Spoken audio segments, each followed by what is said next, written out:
pauwi na pala ako niyan. At isang buong maghapon na naman ang nagdaan. At ayun, nakapag-video kasi traffic na naman. Pero bago ko simula ng kwentong ito, hayaan nyo muna na magpakilala ako. Ako nga pala si Mr.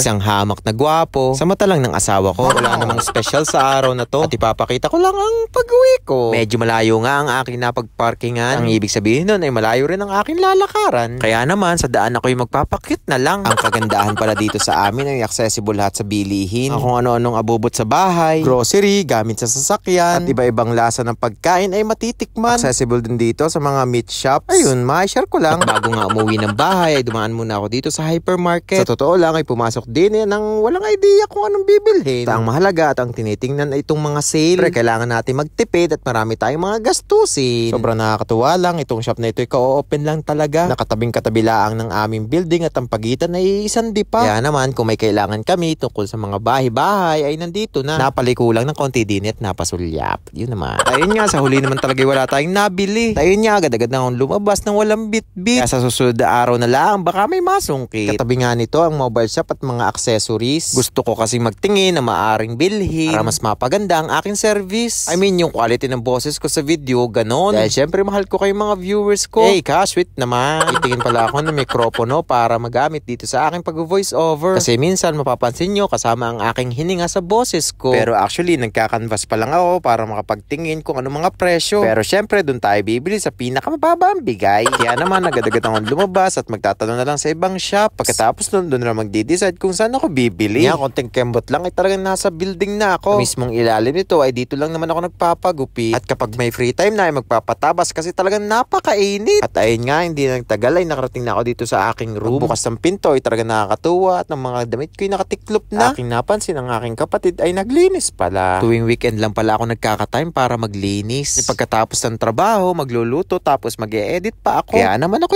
patawarin nyo. Dahil off nga ang kapatid ko ay siya na ang nagluto. At ang niluto daw ay Bicol Express pero para talagang paksiw. Pero sinipag na gayat meron ding tinamad. Dahil nga gutom na ako ay hindi ko na pinansin. Kaya naman agad-agad kumuha ng plato. At ang kanyang luto ay akin nang titirahin. Bahala na kung anong lasa basta busog ako. Sobrang nakakamiss talaga ang Pilipinas. Kasi dito sa abroad ay bahay trabaho lang talaga. Kaya kung may hinahinaan loob mo ay talagang matatalo ka. At pagkatapos ko ang kumain ay aking binuksan ang huling piraso ng mga mangga. At muling ipinartner dito sa Alamang ay napakasarap talaga. Kaya naman kapag uuwi ako ulit ng Pinas ay hindi ito mawawala sa aking bagahe. Kasi naman talagang sulit na sulit at napakalilamnam ng lasa na rin. Tanging hinihiling lang ay wag laang magtatae. Yun lang naman ang aking kwento sa araw na to. Salamat ulit sa pagsama. At muling magkita-kita sa susunod na kabanata. At baka ang page ay ma-follow pa ha. Paalam mga holop. See you. Shoo!